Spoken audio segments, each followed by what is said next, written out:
Let's find how do I judge if my GitHub project is worth adding to my resume or not. So whenever I'm preparing my resume, one question always comes in my mind is that should I add this GitHub project in my resume or not?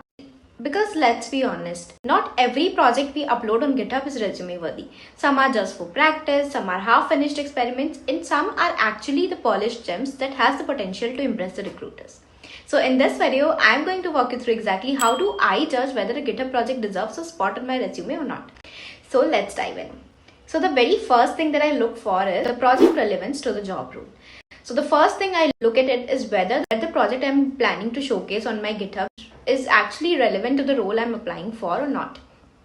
For example, let's consider that I'm targeting a data analyst role. Then projects related to building dashboards, SQL queries, ETL pipelines, or machine learning for business insights are far more valuable than a random project that I coded in Python during college.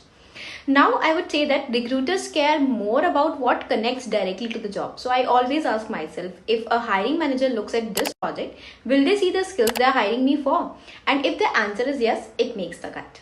Secondly, I check for the project complexity and depth. So the second factor that I look for is the level of complexity of the project.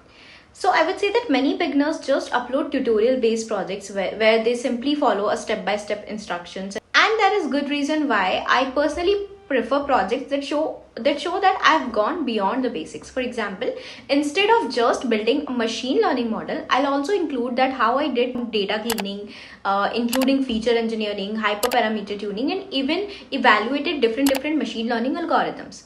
So the more depth and layers the project has, the more it reflects real world problem solving, and that makes it resume worthy. So now comes to our third point, which is the originality and practical use. So I also judge projects based on originality and practical application.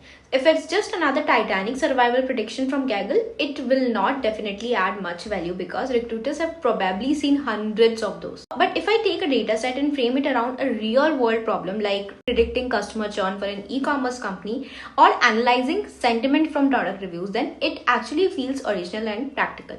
So projects that solve real problems show creativity and initiative, which is exactly what employers look for. Now comes the fourth thing, which is skills and tools demonstrated. So every project should highlight specific skills and tools that I want to showcase to recruiters. So I think carefully about what the project communicates. Does it show my SQL expertise, or does it highlight Python data analysis skills or visualization skills, or maybe building dashboards in Tableau or pipeline automation in Airflow?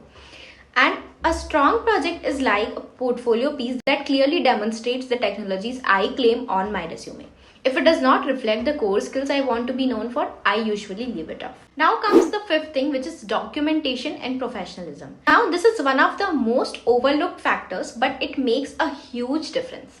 A project with a well-written README file, clear instructions on how to run it, and visuals like screenshots or sample outputs looks more professional and job ready.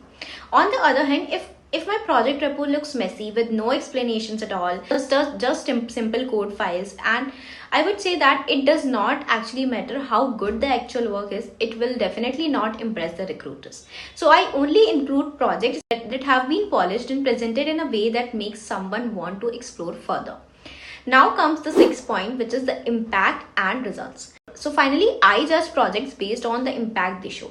Recruiters love measurable outcomes. So if my project can highlight results like reducing processing time by 30% or achieving 90% accuracy on predictions or something like that, like generating insights that can actually drive business decisions, then in that case, it has the potential to instantly become more powerful. Now, projects that show clear outcomes make it easy for me to talk about them in interviews also, and they demonstrate that I don't just code for the sake of it, I actually focus on solving real world business problems.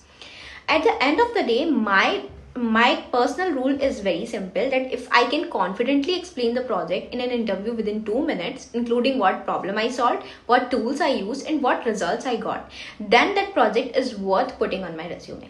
And if I cannot, I just keep it on GitHub as part of my learning journey, but I don't really highlight it on my resume.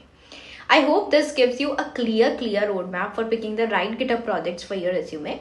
That's all for this video, guys. I would say just keep building, keep polishing, and remember that quality actually beats quantity over time. Thank you for watching this video, and don't forget to hit subscribe if you want more tips like this. Thank you. Goodbye. See you soon.